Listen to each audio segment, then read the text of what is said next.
Hello बच्चों, mission ज्ञान से मैं ज्योति झवर राजस्थान सरकार और वेदांता के CSR इनिशिएटिव ई कक्षा में आपका स्वागत करती हूँ। देखिए बच्चों, लास्ट जो वीडियो थी उसमें हम लोगों ने हेल्महोल्ट्ज़ कुंडली के बारे में अच्छे से पढ़ा और वहाँ मैंने आपको एक न्यूमेरिकल दिया था ना। मुझे उम्मीद है आप लोगों ने उस न्यूमेरिकल को जरूर ट्राई किया होगा। कुछ बच्चों से वो न्यूमेरिकल हो भी गया होगा, जिनको बी की डायरेक्शन निकालना आता है उनसे हो गया होगा। कुछ बच्चों को कुछ प्रॉब्लम आई होगी और कुछ बच्चे ऐसे भी होंगे जिन्होंने उसको ट्राई करना ज़रूरी ही नहीं समझा। तो जिन्होंने उसको ट्राई नहीं किया है, प्लीज़ आप उसको ज़रूर ट्राई करिए। अगर आप चाहते हैं कि आपके फिजिक्स में अच्छे मार्क्स आए और इस चैप्टर से आपके बहुत अच्छे, ये चैप्टर मतलब ये न्यूमेरिकल ना बहुत ईजी है। आपको भले ही ये टिपिकल लग रहे होंगे डायरेक्शन वाले, लेकिन ये होते बहुत ईजी है।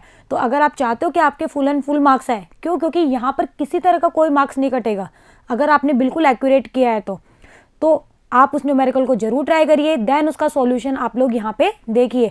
तो चलिए पहले हम हमारे उस न्यूमेरिकल के सॉल्यूशन को यहाँ देखते हैं। देन आज हम पढ़ने वाला है बहुत ही इंपॉर्टेंट और बहुत ही इंटरेस्टिंग टॉपिक, एक चुंबकीय क्षेत्र में हमारा कोई आवेश यानी कि कोई चार्ज है वो किस तरह से गति करता है, उसकी गति के बारे में आज हम लोग यहाँ पे स्टडी करेंगे। ओके बच्चों, चलिए पहले हमारा न्यूमेरिकल देखते हैं। कुछ ये न्यूमेरिकल था और आपको इस ओ के ऊपर टोटल क्या निकालना था बच्चों, आपको इस ओ के ऊपर टोटल मैग्नेटिक फील्ड कैलकुलेट करना था। थोड़ा बहुत मैंने आपको लास्ट वीडियो में भी समझाया था कि आपको इसको किस तरह से करना है, समझाया था ना। मैंने बताया था यहाँ 3 वायर है, PQ, QMR और RS। PQ और RS अर्ध अनंत लंबाई के हैं क्योंकि इनके केवल एक सिरे को अनंत की ओर कर रखा है। ठीक है, बुक में देखना, यहाँ मैंने इनको पिंक कलर से शो कर रखा है। बुक में आपके अर्ध अनंत लंबाई के हैं। अर्ध अनंत लंबाई के कारण कितना मैग्नेटिक फील्ड जनरेट होता है, उसका परिमाण कितना होता है, ये हम लोग हमारी जो वीडियो थी बायो सावर्ट नियम की जो फर्स्ट एप्लीकेशन वाली वीडियो थी उसमें हम लोग निकाल चुके हैं। तो आपको वो फॉर्मूला वहाँ पे याद होना चाहिए। लेकिन परिमाण तो चलो हमें पता है कितना होता है, लेकिन दिशा सबसे मेन तो वही है कि भाई हमारा जो मैग्नेटिक फील्ड है वो सबके कारण एक दिशा में है या अलग अलग दिशा में है, यही तो मेन इंपॉर्टेंट है ना यहाँ पे। तो चलिए हम क्या करते हैं, इस ये जो हमारा डायग्राम है ना, इसको 3 पार्ट्स में डिवाइड करते हैं। हम इसको ईजी बनाते हैं, देखने में बहुत टिपिकल सा लग रहा है ना, हम इसको ईजी बनाते हैं। पहले हम उठा के लाते हैं हमारा ओनली कौन सा वायर, PQ वायर। कभी भी आपको ऐसे न्यूमेरिकल आए ना तो आप उसको अपने अकॉर्डिंग पार्ट्स में डिवाइड कर लो। ये दूरी बताओ कितनी है, ये R दूरी है और ये एक वृत्त है, वृत्त का ही तो पार्ट है, ये आधा वृत्त है। तो बताओ ये दूरी भी R होगी नहीं होगी, और ये वाली दूरी भी R होगी नहीं होगी। तो ये R दूरी, ये रहा मेरा O। अब बताओ एक वायर है जिसमें आपको करंट की डायरेक्शन भी गिवन है और आपको पॉइंट भी बता रखा है कि आपको इस तरफ निकालना है। तो मैंने आपको बताया था कि जिस डायरेक्शन में आपकी करंट होती है, थंब को वहाँ रखिए, पॉइंट्स की तरफ अपने फिंगर को फैलाइए। फिर अगर आपकी अंगुलियाँ अंदर की ओर मुड़ रही है तो तल के लंबवत अंदर की ओर, और अगर आपकी अंगुलियाँ बाहर की ओर मुड़ रही है तो तल के लंबवत बाहर की ओर B की डायरेक्शन होगी। और ये चीज़ धारावाही लूप के लिए भी आप लोग कर सकते हैं, ये सिर्फ वायर के लिए नहीं है, धारावाही लूप में भी अगर आपको इन और आउट देखना है तो आप लोग ये चीज़ कर सकते हैं। चलिए करिए। तो ये रहा थंब, पॉइंट की तरफ फिंगर फैलाई, बताओ अंगुलियां कहाँ जा रही है, अंदर की ओर, यानी कि मेरा हाथ अंदर की ओर जा रहा है, यानी कि इस बोर्ड के अंदर की ओर B की डायरेक्शन होगी इस वायर के कारण। किस वायर के कारण, PQ वायर के कारण। इस बिंदु O पर B की डायरेक्शन क्या होगी, अंदर की ओर, जिसको हम कैसे लिखते हैं, क्रॉस से। चलो ये निकल गया। अब इस वाले वायर को उठा के लाते हैं, पहले जो ईजी है पहले उसको उठा लो, बाकी तो बाद में कर लेंगे। RS, इसमें करंट की डायरेक्शन क्या है, R से S, और अब की बार बिंदु है मेरा इधर। आपको तो वही काम करना है, अपने अंगूठे को रखिए करंट की डायरेक्शन में। ये देखो, ये मैंने अंगूठा रख लिया करंट की डायरेक्शन में, और अंगुलियों को कैसे फैलाना है, जिस तरफ पॉइंट, जिस तरफ निकालना है, पॉइंट इधर है तो अब की बार ऐसे फैलाया, बिल्कुल सही आ रहा है। अब बताओ आपकी अंगुलियां बाहर की ओर, यानी कि आपका हाथ कहाँ जा रहा है, बाहर की ओर, यानी कि इस ब्लैक बोर्ड, अगर ये ब्लैक बोर्ड एक प्लेन है तो इस ब्लैक बोर्ड के लंबवत बाहर की ओर B की डायरेक्शन होगी यहाँ पे। तो बताओ यहाँ पर जो B होगा वो कैसे आएगा, बाहर की ओर। ये भी R दूरी है। अब इन दोनों वायर के कारण एक आया अंदर, एक आया बाहर। अब इनके परिमाण पे जाते हैं जरा। भाई इनका परिमाण क्या है, दोनों ही अर्ध अनंत लंबाई के हैं, है या नहीं है, और दोनों की इस बिंदु से दूरी भी समान है, और दोनों में ही I एम्पियर की करंट फ्लो हो रही है, सब कुछ समान। इट मीन्स B का मैग्नीट्यूड भी समान होगा ना। जब B का मैग्नीट्यूड समान लेकिन दिशा विपरीत, एक अंदर एक बाहर, तो बताओ ये एक दूसरे को कैंसिल करेंगे नहीं करेंगे, करेंगे। तो इस O के ऊपर रिजल्टेंट इन दोनों वायर के कारण जो रिजल्टेंट बी आएगा वो 0 आएगा नहीं आएगा। इतना समझ में आ चुका। चलिए, यानी कि इन दोनों वायर के कारण तो हमें यहाँ पर कोई भी मैग्नेटिक फील्ड नहीं मिलेगा, क्योंकि परिमाण समान और दिशा में ये क्या आ रहे हैं, विपरीत। फिर बचा क्या, बचा ओनली ये अर्धवर्त। चलिए इस अर्धवर्त को उठा लाइए। उठा लिया हमने अर्धवर्त। धारा कैसे प्रवाहित हो रही है इसमें, इस तरह से एंटी क्लॉकवाइज। बिंदु कहाँ है, इसके सेंटर पे, क्योंकि आर दूरी दे रखी है ना। चलिए पहले हम देखते हैं कि इसके कारण इनसाइड आएगा या आउटसाइड। अब देखो, वही करंट की डायरेक्शन में मुझे किसको करना है, अंगूठे को, और फिंगर को फैला लिया। अब बताओ, उंगलियां बाहर की ओर, यानी कि मेरा हाथ बाहर की ओर आ रहा है। वैसे मुझे हाथ को देखो टर्न करने में बहुत प्रॉब्लम हो रही है, इससे बेटर है कि आप लोग इस कॉपी को टर्न कर लेना। डायग्राम बना के कॉपी को टर्न करके ऐसे घुमा घुमा के फिर आप अपने हाथ को रख लेना, तब भी आपको बाहर ही मिलेगा। तो इसके कारण भी मेरा जो बी आया वो कैसे आया, बाहर की ओर। यानी कि यहाँ पर ओनली जो भी बी आएगा वो केवल इस अर्धवृत्त के कारण आएगा, और इसकी डायरेक्शन क्या होगी, तल के लंबवत बाहर की ओर। ओके, अब मुझे अर्धवृत्त के कारण डायरेक्शन तो बी की पता चल गई, लेकिन अर्धवृत्त के कारण हमारा जो बी है वो सेंटर पे कितना होता है मुझे ये नहीं पता। नहीं पता, कोई बात नहीं है, मैं आपको एक जनरल फॉर्मूला बताती हूँ जिससे आप लोग बहुत सारे न्यूमेरिकल आसानी से कर सकते हो। ठीक है, वो कैसे, जनरल फॉर्मूला क्या है, ट्रिक मान लो जो मैंने अपनाई है। देखो, क्या हम जानते हैं कि अगर एक पूरा वृत्त होता है तो उसके सेंटर के ऊपर बी जो होता है, ये हमने निकाला था, कितना था, μ0I/2a। अगर इसकी रेडियस a हो तो, याद आया, कुछ याद आ गया होगा। अब आप लोग एक चीज़ और जानते हैं, भाई आप मैथ्स के भी तो स्टूडेंट हो, और मैथ्स के भी नहीं हो, बायो के भी हो, तो भी 10th तक तो मैथ्स पढ़ी है, तो आप लोग अच्छे से जानते हो कि एक वृत्त के द्वारा उसके केंद्र के ऊपर बनाया गया कुल कोण कितना होता है, 360 डिग्री या फिर 2π। बताओ मैंने कहा जो सही है या नहीं, सही है ना, कि एक पूरा वृत्त अपने केंद्र के ऊपर 2π का एंगल बनाता है। तो बस इस फॉर्मूले को 2π के एंगल में चेंज कर लो। करते हैं कैसे, कुछ नहीं करना, इसको 2π से गुणा और 2π से भाग कर दो। μ0I/2 2 जा 4πa, इसको रख दो अलग और 2π को रखे आओ अलग। अगर मुझे पूरा वृत्त दे दिया जाए तो 2π का एंगल होगा, तब तो मेरा फॉर्मूला ये होगा, और इसको सॉल्व करोगे तो आपको ये वाला फॉर्मूला मिल जाएगा। लेट सपोज उसने आपको पूरा वृत्त नहीं दिया, उसने कहा आधा वृत्त है, जैसा कि हमारे क्वेश्चन में भी गिवन है, और केवल सेंटर के लिए ही है, क्योंकि हम सेंटर को यूज़ कर रहे हैं। अगर सेंटर पे बात करें तो अभी बताओ सेंटर है या नहीं है, और आर दूरी का है, तो बताओ एक आधे वृत्त के द्वारा इसके सेंटर पर कितना एंगल बनता है, 180 डिग्री का बनता है या नहीं। यानी कि 180 डिग्री मतलब पाई की फॉर्म में ले रहे हैं हम, तो इस 2π की जगह पाई पुट कर दो, तो बताओ बी कितना आएगा, ये एज इट इज रहेगा, सिर्फ इसको चेंज करना है, μ0I/4πa इंटू पाई। पाई से पाई कट गया तो कितना आ गया, बी μ0I/4a, और ये आ गया मेरा एक अर्धवृत्त के कारण मैग्नेटिक फील्ड का परिमाण, और दिशा क्या आई इसकी, इस वाले केस के लिए बाहर की ओर, तो ये आ गया। तो देखो यहाँ पे ये पाई गलत लिखा हुआ है, इसको आप लोग करेक्ट कर लेना, या फिर एक तरीका और, μ0I/2π, जैसे यहाँ था ना μ0I/2π, ये बताइए यहीं से ही आया है, जो मैंने आपको ये चीज़ समझाई ना, ये यहीं से निकल के, इसको सॉल्व करो, कितना आ रहा है, हाफ μ0I/2r, एक ही जगह यहाँ आर गिवन है ना, तो ये रख दिया, तो ये 4 हो गया। तो इस तरह से है। और अगर आपको मान लो ऐसा कोई डायग्राम दे दे, तो ऐसा पूरा वृत्त नहीं दे रखा, सिर्फ इसका 3/4 पार्ट दे रखा है, तो क्या होगा, अब की बार कितना एंगल बनेगा, बताओ कितना बनेगा, ये तो पूरा 180 डिग्री और साथ में ये 90 डिग्री, 180 + 90 डिग्री कितना होता है, 270। 270 को आप पाई की फॉर्म में चेंज करो और इस 2π की जगह रख देना।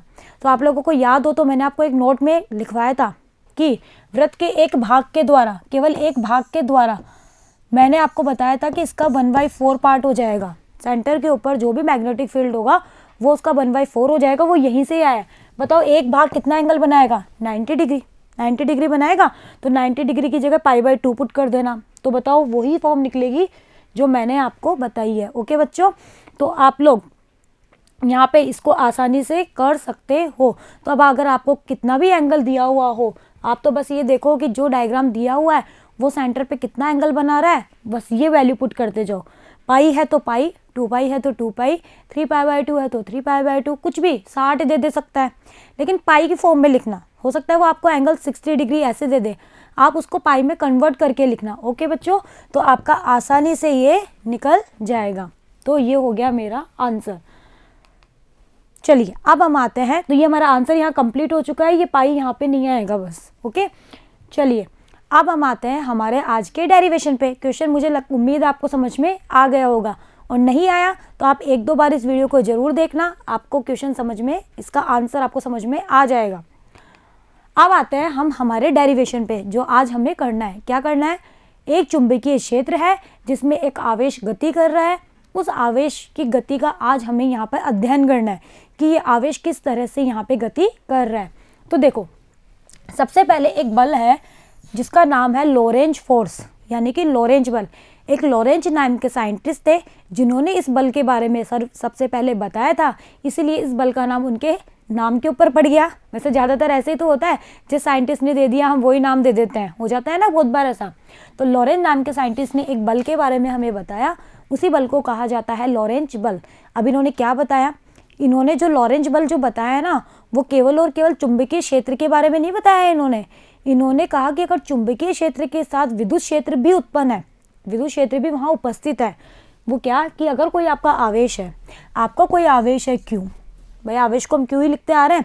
अगर आपका कोई आवेश है Q जो v वेग से गति कर रहा है, v वेग से गति कर रहा है, तो आवेशित कण, अब आपको पता है कि जब आवेश गतिशील होता है तो चुंबकीय क्षेत्र भी उत्पन्न होता है ना, और विद्युत क्षेत्र भी उत्पन्न होता है। ये चीज़ मैं बहुत बार आप लोगों को बता चुकी हूँ। अभी तक हम लोग चुंबकीय क्षेत्र ही पढ़ रहे थे, इस टॉपिक में भी आगे हम चुंबकीय क्षेत्र के बारे में ही पढ़ेंगे। लेकिन लोरेंज ने जो बताया वो ये था कि एक आवेशित कण किसी चुंबकीय क्षेत्र में गति करता है, और अगर वहाँ पे विद्युत क्षेत्र भी उत्पन्न है, अगर वहाँ पर विद्युत क्षेत्र भी उपस्थित है, तो उस पर लगने वाला जो कुल बल होता है ना, उसी कुल बल को हम कहते हैं बच्चों लोरेंज बल। और ये फॉर्मूला आपको याद रखना है, बहुत ही इंपॉर्टेंट फॉर्मूला है लोरेंज फोर्स। डायरेक्टली एग्जाम में पूछा जाता है, कॉम्पिटिटिव हो चाहे कैसे भी हो, बहुत बार पूछा जाता है। क्या होता है? F बराबर होता है QE plus QV cross B। अब देखो ये कैसे है, आपको बहुत अच्छे से पता है कि अगर E इलेक्ट्रिक फील्ड हो और उस पर लगने वाला बल F हो, आवेश का परिमाण Q हो, तो F बराबर होता था QE। तो पहली स्टेप तो आई, विद्युत क्षेत्र उत्पन्न हुआ उसकी वजह से, और ये जो स्टेप आई ये आई किसकी वजह से? चुंबकीय क्षेत्र B की वजह से, ये QV क्रॉस B। ओके, जो हम आगे पढ़ेंगे। ओके, वैसे ये होता भी है, आपको ध्यान में रखना है। तो इन दोनों का जब हम योग कर देते हैं तो हमें कुल बल मिलता है, जिसे हम कहते हैं लोरेंज फोर्स।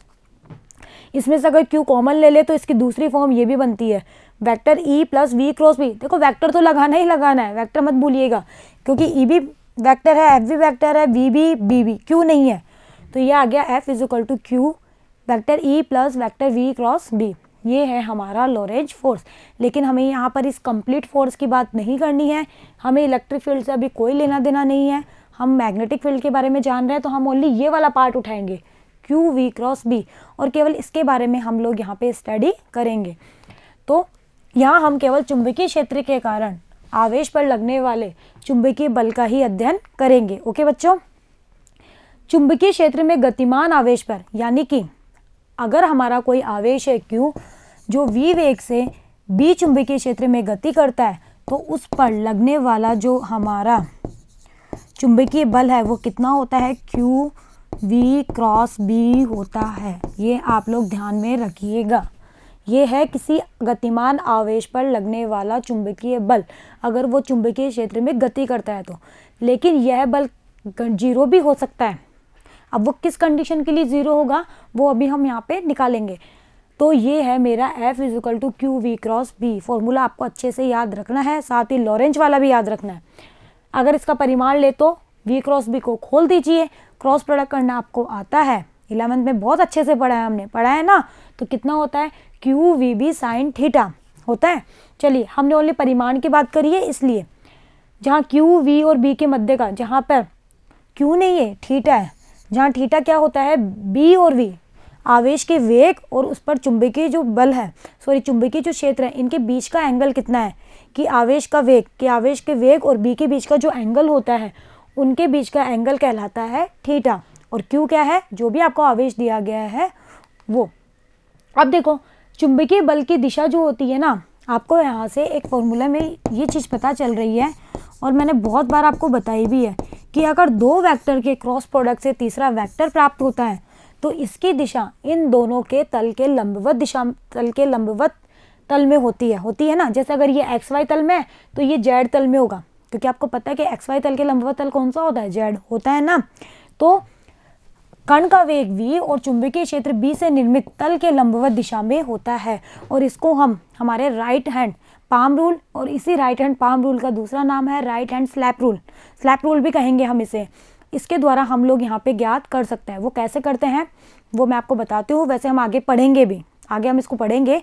वो ये कि आप अपने राइट हैंड को इस तरह से खोलिए कि अगर आपकी अंगुलियाँ तो है बी की डायरेक्शन में, आपकी अंगुलियाँ किसकी डायरेक्शन में है, बी यानी कि चुंबकीय क्षेत्र की दिशा में, और आपका अंगूठा है वेग की दिशा में, आवेश का जो वेग है उसकी दिशा में अगर आपका अंगूठा है तो आपका हैंड, या आप जिस तरह से, अब आप ऐसे तो स्लैप करोगे किसी को, अगर आपने बाउंड हो गए ना कि आपका अंगूठा तो होना चाहिए वी की डायरेक्शन में, मान लो ये वी की डायरेक्शन है, बी की डायरेक्शन मैंने फिंगर्स को रख दिया, तो अब आपकी स्लैप ऐसे ही तो जाएगी। आप किसी को अगर स्लैप करोगे, चपेट मारोगे तो वो ऐसे ही तो जाएगी, या आपकी पाम जिस डायरेक्शन में खुल रही है उसके लंबवत हमारे एफ की डायरेक्शन होती है। और अगर ये चीज़ ऐसे हो जाती तो लंबवत नीचे की ओर हमारे एफ यानी चुंबकीय बल की डायरेक्शन होती है। दूसरा इसका एक और है फ्लेमिंग के बाएं हाथ का नियम। एक फ्लेमिंग साइंटिस्ट है जिन्होंने उन्होंने कहा कि राइट हैंड को यूज़ करते करते बच्चे दुखी हो गए होंगे, तो फ्लेमिंग एक साइंटिस्ट है जिन्होंने हमारे लेफ्ट हैंड को यूज़ किया, उन्होंने राइट को यूज़ नहीं किया। अब तक आप लोगों ने राइट पढ़ा, एक फ्लेमिंग साइंटिस्ट है जिन्होंने लेफ्ट हैंड को यूज़ किया, और उन्होंने ये कहा कि अगर आप अपने लेफ्ट हैंड को इस तरह से खोले कि इस तरह से, आपको सिर्फ ये तीन चीज़ें यूज़ करनी है, आपका अंगूठा, आपकी तर्जनी और आपकी मध्यमा, सिर्फ तीन चीज़ों को आपको यूज़ करना है। इन तीन चीज़ों को अगर आपकी ये जो फर्स्ट फिंगर है ना, इसको तर्जनी कहते हैं, ये अगर बी की डायरेक्शन में हो, आपकी जो ये मध्यमा है ना वो वेग की डायरेक्शन में हो, तो आपका अंगूठा जो है वो बल की डायरेक्शन में होगा। और सेम यही जो फ्लेमिंग वाला रूल है ना, ये आप विद्युत चुंबकीय प्रेरण में भी पढ़ोगे, प्रेरित धारा की दिशा निकालने में, ठीक है, वहाँ बस ये थोड़ा सा बदल जाएगा। ओके बच्चों, तो ये हम आगे हमारे इस चैप्टर में पढ़ेंगे जरूर, हमारे है हम पढ़ेंगे, तो ये चीज़ समझ में आई। लेकिन आपको इनको इस तरह से खोलना है कि तीनों एक दूसरे के परपेंडिकुलर होनी चाहिए, इस तरह से कि इसके साथ इसका एंगल भी 90, इसके साथ इसका एंगल भी 90, इसके साथ इसका एंगल भी 90। तो अगर ये बी हो, ये वी की डायरेक्शन में हो, तो अंगूठा आपकी क्या डायरेक्शन देता है, एफ की डायरेक्शन देता है। ओके बच्चों, चलिए यहाँ मैंने थोड़ा सा बताया, बाकी जब हम पढ़ेंगे तब बहुत अच्छे से पढ़ेंगे। चलिए, और अगर आपका आवेश नेगेटिव हो जाए ना, तो v क्रॉस v के विपरीत दिशा में f की दिशा मिलेगी। क्यों? क्योंकि आवेश नेगेटिव हो गया तो ये नेगेटिव आ गया, तो अब की बार ये b क्रॉस v हो जाएगा, माइनस को अगर अंदर ले जाएंगे तो, ठीक है। तो v क्रॉस v के विपरीत आपको क्या मिलेगी, चुंबकीय बल की दिशा मिलेगी। ओके बच्चों, ये चीज़ आपको समझ में आई। चलिए अब हम बात करते हैं, इसके कुछ केसेस हैं जिनके बारे में हम यहाँ पे स्टडी करेंगे। हमें चुंबकीय बल मिल गया F Q V cross B। पहला क्या, अगर पहला केस है हमारा, अगर आवेश गति ही नहीं कर रहा, बेचारा जो आवेश है वो गति ही नहीं कर रहा है। जब वो गति ही नहीं कर रहा है तो बताओ उसका वेग जीरो होगा नहीं होगा, होगा। जब उसका वेग जीरो, तो हमारे पास तो फॉर्मूला है क्या, क्यू वी क्रॉस बी। अगर आपका आवेश भी है, चुंबकीय क्षेत्र हो भी है, लेकिन फिर आवेश लेकिन गति नहीं कर रहा है, अगर आपका आवेश गति नहीं कर रहा है तो इट मीन्स आपका वेग जीरो। जब वेग जीरो तो बताओ FM जीरो हुआ नहीं हुआ, यानी कि अगर आपका आवेश स्थिर है तो उस पर कोई चुंबकीय बल कार्य नहीं करता है। तभी तो हम स्थिर आवेश के लिए हमने कभी पढ़ा कि इसके ऊपर कोई चुंबकीय बल लगता है, नहीं ना, इसलिए नहीं। तो अगर आपका आवेश स्थिर है तो उस पर किसी भी तरह का कोई चुंबकीय बल कार्य नहीं करता है। तो बहुत बार एग्जाम में ये क्वेश्चन पूछा जाता है कि बताइए किस कंडीशन के लिए आवेश पर लगने वाला चुंबकीय बल जीरो होगा। तो पहली कंडीशन ये हो सकती है कि हमारा V जीरो हो सकती है ना, V जीरो हो। चलिए दूसरी पढ़ते हैं, जब आवेश Q V वेग से चुंबकीय क्षेत्र B में ही गतिशील हो तो आवेश पर लगने वाला चुंबकीय बल इतना होता है, हम जानते हैं। ये चीज़ रिपीटेड है, पहले वाली चीज़ें लिखी हुई है। चलिए, जहाँ Q है आवेश का परिमाण, V वेग, B चुंबकीय क्षेत्र, थीटा V और B के बीच का कोण, और FM है चुंबकीय बल। ये वेक्टर जरूर आप लोग लगा लेना। अब केस फर्स्ट हो चुका ना, कि शायद थोड़ी सी यहाँ प्रिंटिंग का एरर है। स्पेशल केसेस में ये केस फर्स्ट था, ये केस सेकंड डाल लेना इसको। ओके, पढ़ना तो पढ़ ही लिया। दूसरा क्या है, अगर हमारा जो आवेश है वो चुंबकीय क्षेत्र की दिशा में गति करे तो पहली कंडीशन में तो हमने कहा आवेश गति ही नहीं कर रहा, तो भी मेरा एफ एम निकला 0। कब? जब v 0। दूसरी कंडीशन है कि आवेश जो है वो चुंबकीय क्षेत्र की दिशा में ही गति कर रहा है, यानी कि इस दिशा में अगर b है तो आवेश भी इसी दिशा में गति कर रहा है, या फिर ऐसा इस दिशा में b है और आवेश इसके विपरीत दिशा में गति कर रहा है। दोनों कंडीशन हो सकती है। भाई दिशा तो यही है, बस यहाँ प्रति समांतर हो गया, यहाँ समांतर हो गया, हुआ ना। तो दोनों ही कंडीशन के लिए, इसके लिए थीटा 0, इसके लिए थीटा 180 डिग्री। हुआ नहीं हुआ? लेकिन है तो बी की दिशा में ही, बस प्रति समांतर हो गया और इसमें समांतर हो गया। तो बताओ उसके लिए साइन थीटा 0 हो या 180 डिग्री हो, साइन जो एन पाई होता है वो कितना होता है, या साइन 0 और साइन जो पाई होता है वो कितना होता है, 0 होता है। हम जानते हैं साइन 180 डिग्री हो चाहे साइन 0 डिग्री हो वो 0 होता है। तो बताओ एफ एम कितना आया, 0। ये हुआ मेरा दूसरा केस कि किसी आवेश के ऊपर कोई चुंबकीय बल कार्य नहीं करेगा। उसकी हमें दो कंडीशन मिली, पहला आवेश स्थिर है यानी कि गति नहीं कर रहा है, और दूसरा ये कि आवेश चुंबकीय क्षेत्र की दिशा में ही गति कर रहा है या चुंबकीय क्षेत्र के प्रति समांतर गति कर रहा है। उस कंडीशन के लिए भी मेरा चुंबकीय बल कितना होगा बच्चों, 0 होगा। यानी कि केवल और केवल चुंबकीय बल कब लगेगा इसके ऊपर, जब एंगल ना तो 0 हो ना 180 डिग्री हो और ना ही इसका वेग 0, या तो एंगल 90 डिग्री हो, 90 डिग्री हो तब भी तो हो सकता है, या फिर कोई और एंगल हो, क्योंकि और एंगल के लिए साइन 0 नहीं होगा, नहीं होगा ना, तो एफ एम भी 0 नहीं होगा। चलिए, अर्थात जब आवेश चुंबकीय क्षेत्र की दिशा में गति करता है तो उस पर कोई चुंबकीय बल कार्य नहीं करता है। अब आते हैं तो इस कंडीशन के लिए डायग्राम कैसा बनेगा, वो देखो ये रहा। जैसे मान लो ये कोई एक तल है जिसमें बी की डायरेक्शन है, ये वी भी इसी डायरेक्शन में है, और ये कोई पॉजिटिव चार्ज है जो गति कर रहा है, तो इसके ऊपर कोई बल नहीं लग रहा, तो ये इसी दिशा में गति करता रहेगा। क्यों? क्योंकि इसके ऊपर कोई चुंबकीय बल कार्य कर ही नहीं रहा, तो ये अपने पास से विचलित ही नहीं होगा, नहीं होगा ना। इसका कण का पथ कैसा होगा, सरल रेखीय है। जिस रेखा में गति कर रहा है उसी रेखा में वो गति करता रहेगा, क्योंकि जब कोई बल ही नहीं लग रहा तो इसको रोकेगा कौन, नहीं रोकेगा ना। भाई इस चुंबकीय क्षेत्र के कारण इसके ऊपर कोई बल काम ही नहीं कर रहा, क्योंकि ये इसकी दिशा में ही गति कर रहा है, जिसकी वजह से ये सरल रेखीय पाथ पर गति करता है। बहुत इंपॉर्टेंट है ये, बहुत बार एग्जाम में पूछा जाता है कि सरल रेखीय पाथ पर गति करने के लिए क्या कंडीशन होगी, तो आप कहिएगा सरल रेखीय पाथ पर गति करने के लिए v और b एक ही दिशा में होने चाहिए, या तो एक ही दिशा में या प्रति समांतर। ओके, चलिए अब पढ़ते हैं केस थर्ड आएगा ना, केस थर्ड। वो क्या, जब आवेश चुंबकीय क्षेत्र के लंबवत गति करे। अब देखो लंबवत का मतलब क्या हुआ कि अगर b इधर है तो v मेरा लंबवत होना चाहिए, तभी तो 90 डिग्री होगा, और साइन 90 कितना होता है, 1 होता है ना। तो बताओ एफ एम कितना आएगा, QVB आएगा नहीं आएगा, और बताओ ये मैक्सिमम होगा नहीं होगा, क्योंकि साइन की जो वैल्यू है वो 90 डिग्री के लिए मैक्सिमम आएगी, तो ये आ गया QVB। तो जब आवेश चुंबकीय क्षेत्र के लंबवत गति करता है तो उस पर लगने वाला चुंबकीय बल अधिकतम होता है, और इसका मान कितना होता है, QVB। अब हम इस लंबवत गति का अध्ययन करेंगे और बहुत सारी चीज़ें यहाँ पे हम लोग डिराइव करेंगे, ठीक है। तो अब हमारा जो सेकंड आर्टिकल होगा वो ये होगा, आवेश की गति का अध्ययन जब आवेश चुंबकीय क्षेत्र के लंबवत गति करे। भाई चुंबकीय क्षेत्र की दिशा में गति कर रहा है तो जब कोई बल ही नहीं लग रहा तो क्या गति का अध्ययन करें, वो तो सरल रेखा के अनुदिश चलता रहेगा। लेकिन जब वो लंबवत गति कर रहा है तो उसके ऊपर चुंबकीय बल लगेगा, तो चुंबकीय बल उसको किस तरह से गति करवाएगा, हम उसकी उस गति का अध्ययन करेंगे। तो देखो चित्रानुसार किसी लंबवत चुंबकीय क्षेत्र में कोई आवेश है Q, v वेग से गतिशील है, इस पर लगने वाला चुंबकीय बल इतना होता है ना। चलिए थीटा बराबर 90 हो गया, क्योंकि लंबवत है इसलिए मेरा एफ एम कितना आ गया, QVB। अभी ये चीज़ हमने डिराइव कर ली है।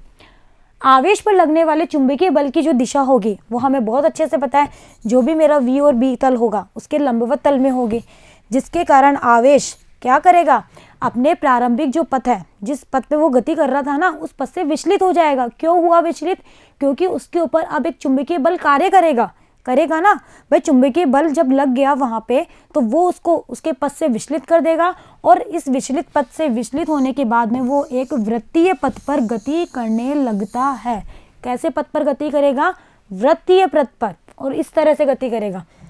कि ये v है, किसी b चुंबकीय क्षेत्र में गति कर रहा है, b और v लंबवत है, तो इसके ऊपर अंदर की ओर तो लगेगा f और ये लगेगा ऐसे। तो देखो ये अंदर खींचेगा, ये ऊपर जाएगा, फिर यहाँ पे भी ये अंदर तो ये इधर, ये इधर तो ये अंदर, ये इधर तो ये अंदर। तो बताओ ये एक वृत्त का निर्माण हुआ नहीं हुआ? ये घुमा दिया ना इसने, इसको पहले ऐसे था फिर ऐसे तो घुमा दिया ना। तो बताओ इसका पथ कैसा हो गया विचलित होने के बाद? वृत्तीय पथ हो गया। ओके, तो ये रहा मेरा, ये आया समझ में। तो आपसे बहुत बार ये चीज़ भी पूछी जाती है कि लंबवत गति, कि जब आवेश जो है उसका वेग b के लंबवत है तो आवेश की गति का जो पथ होता है वो कैसा होता है? तो आप लोग क्या बताएंगे? वृत्तीय पथ होता है। कैसा पथ होता है? वृत्तीय पथ। और f कहाँ लगेगा इसमें? इनसाइड। कहाँ लगेगा? इनसाइड। ओके, ये चीज़ भी आप लोग यहाँ पे देख लेना।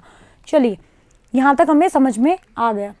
अब जब ये वृत्तीय पथ पर गति करने लग गया तो वृत्तीय पथ पर तो बहुत सारी चीज़ें हम निकालेंगे कि इस वृत्तीय पथ की त्रिज्या कितनी होगी, जिस पथ पर ये गति कर रहा है भाई उसकी कितनी रेडियस होगी, ठीक है, इसकी कितनी यहाँ वेलोसिटी होगी, कितनी कोणीय आवर्ती होगी, कितनी आवर्ती होगी, कितना आवर्तकाल होगा। हम बहुत सारी चीज़ें यहाँ पे कैलकुलेट करेंगे। चलिए तो पहले हम कैलकुलेट करते हैं ये जो वृत्ताकार जो पथ बना ना उसकी रेडियस यानी कि r। देखो आवेश की वृत्तीय पथ पर गति के लिए आप लोगों को अगर याद हो तो 11th में आप लोगों ने ये चीज़ पढ़ी होगी, जब कोई भी कण किसी वृत्तीय पथ पर गति करता है तो वो वृत्तीय पथ पर गति तभी कर पाता है जब उस पर लगने वाला अभिकेंद्रीय बल उसके अपकेंद्रीय बल से संतुलित होता है। ये चीज़ आप लोगों ने 11th में बहुत अच्छे से पढ़ी होगी। 11th में इस चीज़ को हम लोग पढ़ के आ चुके हैं। अभिकेंद्रीय जो बल होता है वो कितना होता है? mv²। qvb तो आ गया मेरा f और ये आ गया अभिकेंद्रीय अपकेंद्रीय बल mv²/r। ठीक है, यहाँ पर अभिकेंद्रीय बल तो कौन सा लग रहा है? ये f वाला। और इसके बाहर अपकेंद्रीय बल जो लग रहा है वो कितना होता है? mv²/r। ये चीज़ हम लोगों ने 11th में पढ़ी है, अपकेंद्रीय बल के बारे में पढ़ी है ना। वृत्तीय पथ पर गति करने की यही कंडीशन होती है कि अपकेंद्रीय बल और अभिकेंद्रीय बल आपस में संतुलित होने चाहिए। तो अभिकेंद्रीय बल तो इसको कौन प्रदान कर रहा है? जो इसके ऊपर लग रहा है Fm मैग्नेटिक फोर्स। और अपकेंद्रीय बल कितना होता है? mv²/r। जहाँ v क्या है? वेग। m क्या है? जो भी आपका q है ना उसका द्रव्यमान है ये। m यहाँ पे क्या है? द्रव्यमान। आप इसको बल आगुण या कुछ ऐसे मत समझ लीजिएगा, जो m हमने लिखा था ना उस टाइम पे वो नहीं है ये। बल आगुण नहीं, सॉरी टॉर्क नहीं, ये m है यहाँ पे द्रव्यमान। तो यहाँ से v से v कट गया, qv बराबर mv/r। तो r कितना आ गया? क्रॉस गुणा कर दीजिए, mv/qv। आप इस m की जगह स्मॉल m लिख लीजिए ताकि कंफ्यूज ना हो, ठीक है। इस m की जगह आप लोग यहाँ पे क्या लिख लीजिए? स्मॉल m लिख लीजिए ताकि आप लोग कंफ्यूज ना हो। तो ये आ गई वृत्तीय पथ की त्रिज्या। तो यहाँ से न्यूमेरिकल बनता है। फॉर्मूला अगर आपको याद होगा तो न्यूमेरिकल आसानी से कर दोगे। m दे देगा, q दे देगा, v दे देगा, b दे देगा, r पूछेगा, कुछ भी दे देगा और कुछ भी फाइंड आउट करवा सकता है। ओके बच्चों, तो ये है मेरे वृत्ताकार पथ की त्रिज्या। जहाँ r है वृत्तीय पथ की त्रिज्या, m है आवेश का द्रव्यमान। आप स्मॉल कर लेना इसको पूरे डेरिवेशन में। v है, इस v को भी स्मॉल करिए। v है आवेश का वेग, q है आवेश का परिमाण, b है चुंबकीय क्षेत्र। चलिए अब अगर कण की गतिज ऊर्जा, भाई जो भी आपका आवेश है उसकी गतिज ऊर्जा जो है वो E हो, हम E से लिखते हैं ना गतिज ऊर्जा को, और कितनी होती है? संवेग की फॉर्म में होती है p²/2m। ये भी हम लोग 11th में पढ़ चुके हैं ना। E जो होता है वो p²/2m होती है, या फिर हाफ mv² भी होती है। अब अगर E की फॉर्म में मैं निकालूँ तो जो भी आवेश है उसकी गतिज ऊर्जा E हो, कुछ भी नहीं करना आपको, ये mv मिलके p हुआ नहीं हुआ? बताओ संवेग जो p होता है वो mv होता है नहीं होता? इसकी जगह पे p रख दो और p रख दिया, फिर p की वैल्यू यहाँ पे पुट कर दो, कितनी आ गई? √2m E। भाई ये क्रॉस गुना हुआ और ये 2 स्क्वायर हटेगा तो अंडर आ जाएगा, ये आ गया मेरा p। तो r की दूसरी फॉर्म E के रूप में √2m E/qb। देखो बहुत आसान सा डेरिवेशन है, बस फॉर्मूले आपको पता होनी चाहिए। यहाँ पे आपकी थोड़ी सी 11th यूज आएगी। ओके बच्चों, चलिए जहाँ p कण का संवेग है, p कितना होता है? mv। सब जगह पूरे डेरिवेशन में कैपिटल M को स्मॉल m, कैपिटल V को स्मॉल v कर लीजिएगा। दूसरा निकालता है कण का वेग। त्रिज्या निकाली, वेग क्या होता है? वेग वही त्रिज्या वाले फॉर्मूले से वेग भी निकाल लो। ये देखो v निकालना है तो कितना आ गया? इसको इधर ले गए, ये कितना आ गया? v आ गया qbr/m। तो यही मेरा वेग है, qbr/m। आसानी से आवर्तकाल, आवर्तकाल क्या होता है? परिधि बटा वेग होता है ना, एक चक्कर में तय की गई दूरी बटा वेग, आवर्तकाल जिसको कैपिटल टी से लिखते हैं। तो यहाँ वृत्ताकार पथ है तो एक चक्कर में तय की गई दूरी परिधि के बराबर हुई ना। तो परिधि बटा वेग, परिधि कितनी हो गई? 2 पाई आर बटे वेग कितना है? v। आर और v की वैल्यू पुट कर दो बस, या फिर ओनली किसी भी एक की वैल्यू पुट कर दो, क्योंकि दोनों में से एक में कुछ ना कुछ आएगा, कट जाएगा। तो जब आप वैल्यू पुट करेंगे तो यहाँ पर मैंने वेग की वैल्यू पुट करी है तो t आएगा 2 pi m upon Q B. Okay, ये मेरा हो गया आवर्तकाल। जब आवर्तकाल मिल गया तो आवर्ती भी निकाल लो। आवर्ती क्या होती है? n होता है 1 अपॉन टी, इसको न्यू भी लिखते हैं हम, nu is equal to 1 upon T. रेखीय आवर्ती की बात कर रहे हैं हम, ठीक है, न्यू से ही लिखा जाता है वैसे तो ज़्यादातर। तो न्यू इज इक्वल टू होता है, आप न्यू कर लेना इसको चाहे तो, न्यू एक होता है v देखो, और एक ऐसे थोड़ा घूम जाता है ना, उसको बोलते हैं न्यू आवर्ती। तो न्यू होता है आवर्तकाल का उल्टा। जब आवर्तकाल मिल गया तो उसका उल्टा कर दो, तो ये आ गया मेरा न्यू आवर्ती। पता हुआ है ना, आसान। चलिए, जब आवर्ती मिल गई तो कोणीय आवर्ती भी निकाल लो। आवर्ती और कोणीय आवर्ती में एक संबंध होता है जो आप लोगों ने 11th में पढ़ा होगा। क्या? कोणीय आवर्ती होती है ओमेगा, इसको बोलते हैं ओमेगा। ओमेगा होता है 2 पाई न्यू, इसको न्यू कर लेना, 2 पाई न्यू। न्यू की वैल्यू पुट कर दो, तो ये आ गया मेरा omega Q B upon M. यहाँ से न्यूमेरिकल बन सकते हैं, कुछ भी आपसे पूछा जा सकता है। ओके बच्चों, तो ये हमने करा केवल किसके लिए? जब मेरा v लंबवत हो b के, उस कंडीशन के लिए हमने इतनी सारी चीज़ें स्टडी करी, क्योंकि हमारा पथ कैसा बन गया? सर्कुलर बना, नहीं बना, एक सर्किल बन गया। तो सर्किल के लिए हमने इतनी सारी चीज़ें निकाली। अब हम देखेंगे कि अगर b और b के बीच का एंगल 90 डिग्री ना हो, और क्या हो? 0 से लेके 90 के बीच का कोई एंगल हो, तो क्या होगा? उसके लिए अब हम यहाँ पे स्टडी करेंगे। ओके बच्चों, हमने दो तरह की गति पढ़ ली आवेश की, एक वो चुंबकीय क्षेत्र की दिशा में गति करे और एक वो चुंबकीय क्षेत्र के लंबवत गति करे। और हमने वहाँ पे बहुत सारी चीज़ें निकाली ना, टी, ओमेगा, एन, कुछ भी जो भी है। अब हम पढ़ते हैं आवेश की गति का अध्ययन जब आवेश चुंबकीय क्षेत्र से थीटा कोण पर हो, यानी कि यह 0 से 90 डिग्री के एंगल पर हो। ठीक है, 0 से तो बड़ा हो, 90 डिग्री से छोटा हो, तब आवेश जो है वो कैसे गति करेगा, हम उसकी गति का यहाँ पे अध्ययन करेंगे। तो देखो, जैसे कोई आवेश ये Q है, ये थीटा एंगल पर है, तो देखो ये तो होगा इसका Vx घटक। जैसे ये V वेग है तो ये Vx कितना होगा? जिसके साथ थीटा बनाता है वो हमेशा कोस थीटा होता है ना, तो Vx कितना हो गया? V cos theta. और इसके लंबवत क्या होता है? V sine theta. तो यहाँ पर दो घटक है, एक तो है Vx और एक है Vy। Vx तो क्या करेगा? इसको चुंबकीय क्षेत्र की दिशा में ले जाने का प्रयास करेगा ना, और Vy क्या करेगा? इसको लंबवत यानी कि वृत्तीय पथ पर गति करने के लिए बाध्य करेगा। तो जब दोनों ही घटक इसके ऊपर कार्य कर रहे हैं तो ये इन दोनों घटक के प्रभाव के रूप में कैसे गति करेगा? सर्पिलाकार। ये जो आपको डायग्राम दिख रहा है ना, ऐसा इसको बोलते हैं हेलिकल पाथ। कुंडलिनी पथ या सर्पिलाकार पथ पर गति करता है। तो जब आवेश 0 से तो बड़ा हो और 90 डिग्री से छोटा हो तो उसका पथ कैसा हो जाएगा? अब की बार वृत्तीय नहीं होगा, कैसा हो जाएगा? सर्पिलाकार यानी कि हेलिकल पाथ हो जाएगा। अब इस हेलिकल पाथ के लिए हम भी यहाँ पे कुछ चीजें निकालेंगे। देखो, चित्रानुसार एक आवेश Q चुंबकीय क्षेत्र में थीटा कोण पर v वेग से गतिशील है। वेग को घटकों में हमने विभाजित किया तो चुंबकीय क्षेत्र की दिशा में तो मेरे को कौन सा मिला? Vx मिला, और चुंबकीय क्षेत्र की दिशा में गतिशील घटक Vx आवेश को चुंबकीय क्षेत्र के अनुदिश, भाई चुंबकीय क्षेत्र की दिशा में लेके जाएगा, ये तो इसको ले जाने का प्रयास करेगा, जबकि हमारा जो Vy घटक होगा, लंबवत जो घटक है Vy, वो इसको वृत्तीय पथ पे, क्योंकि हमने बताया ना कि लंबवत जब गति करता है तो वृत्तीय पथ पे गति करता है। अभी हम पढ़ के आ रहे हैं ना। तो इन दोनों के प्रभाव के परिणाम स्वरूप ये कैसे पथ पर गति करेगा? सर्पिलाकार पथ पर, यानी कि हेलिकल पाथ पर ये गति करेगा। ओके बच्चों, चलिए अब हम निकालते हैं इसमें वृत्ताकार पथ की त्रिज्या।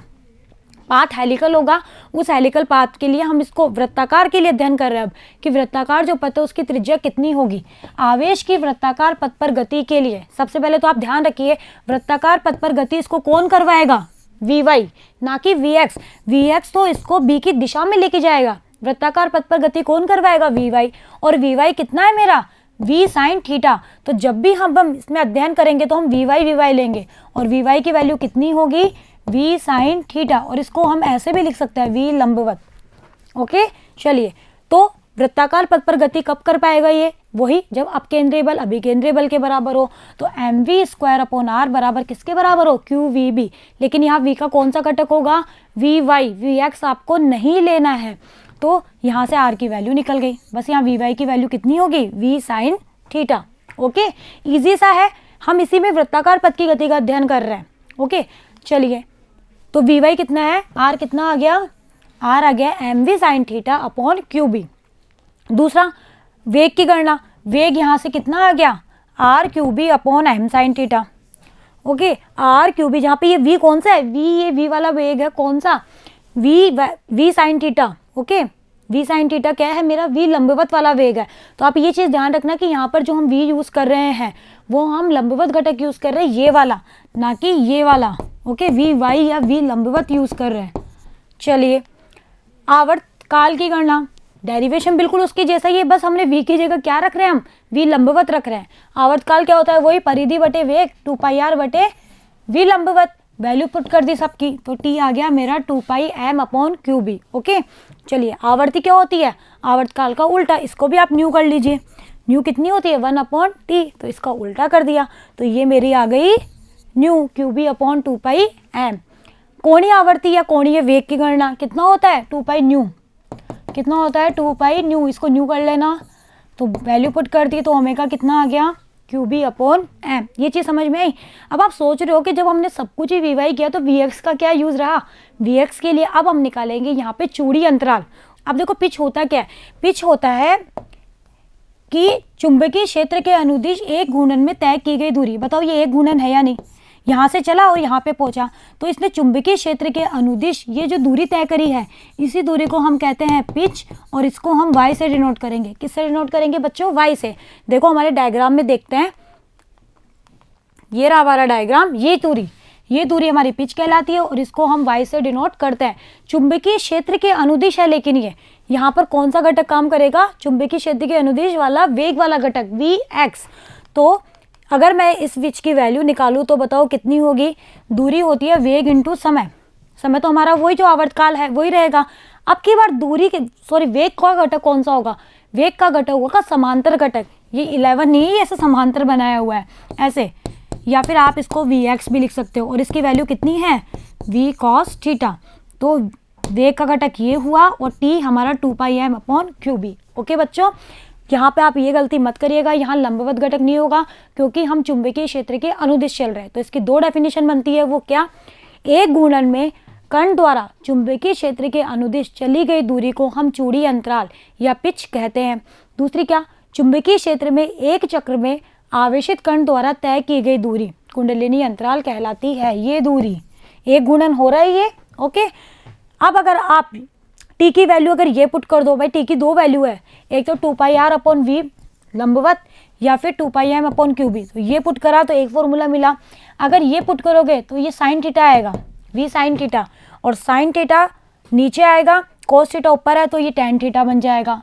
तो y का दूसरा फॉर्मूला भी क्या है? 2πr upon tan theta. Okay बच्चों, चलिए अब देखो इसका यूज़ क्या होता है। जो हम ये चीज़ निकाले हैं ना हमने, 0 से 90 डिग्री के बीच एंगल हो, तो ध्रुवीय क्षेत्र, जो ध्रुवीय क्षेत्र होते हैं ना, जैसे अलास्का है या फिर उत्तरी कनाडा है, उनमें कभी कभी आकाश में वर्ण जो होते हैं वो अत्यंत सुंदर दिखाई देते हैं। उनका दिखाई देना इसके पीछे का रीज़न है। ओके, नृत्य करते हुए हरे और गुलाबी प्रकरण दिखाई देते हैं, उसके पीछे भी यही चीज़ यूज आती है। इस प्राकृतिक घटना का स्पष्टीकरण वैज्ञानिकों द्वारा खोज लिया गया है, जिसकी व्याख्या चुंबकीय क्षेत्र में आवेशित कणों की गति के द्वारा की गई है। कि आपको जो ध्रुवीय क्षेत्र है, जैसे उत्तरी कनाडा है या अलास्का है, यहाँ पर आकाश में जो वर्ण है ना वो दिखाई देते हैं, वर्ण अत्यंत सुंदर दिखाई देते हैं। या फिर जब आप नृत्य करते हुए गुलाबी या हरे प्रकरण दिखाई देते हैं, तो इसके पीछे का क्या रीज़न था? वो वैज्ञानिकों ने कहा कि आवेशित कण जब चुंबकीय क्षेत्र में गति करता है, तो आवेशित कण चुंबकीय क्षेत्र में गति करता है, इसकी वजह से हमें ये चीज़ें दिखाई देती है। इस घटना को क्या कहते हैं? उत्तर ध्रुवीय ज्योति कहते हैं। क्या कहते हैं इसको? पोलर ऑरा कहते हैं। तो ये हो सकता है आधे नंबर में आपसे ये चीज़ डेफिनेशन पूछ ली जाए। बाकी कभी कभी कॉम्पिटिटिव एग्जाम में क्वेश्चन आ भी जाता है कि नृत्य करते हुए हरे गुलाबी प्रकरण दिखाई देते हैं, क्यों? चुंबकीय क्षेत्र में आवेशित जो कण होते हैं उनकी गति के कारण, और इस घटना को हम क्या कहते हैं, पोलर ऑरा या उत्तर ध्रुवीय ज्योति भी कहते हैं। ओके बच्चों, तो आपको ये चीज़ समझ में आई। आज हमने क्या स्टडी किया, एक चुंबकीय क्षेत्र में आवेशित कण की गति के बारे में हमने अध्ययन किया, जो वो चुंबकीय क्षेत्र की दिशा में हो, चुंबकीय क्षेत्र के लंबवत हो, और थर्ड, ना वो चुंबकीय क्षेत्र की दिशा में है ना लंबवत है, इसके बीच में है, ठीक है, किसी थीटा एंगल पर। तब तो चुंबकीय क्षेत्र के लंबवत था तो वृत्तीय पथ मिला, और जब थीटा एंगल पर है तो कैसा पथ मिला था, हेलिकल पाथ।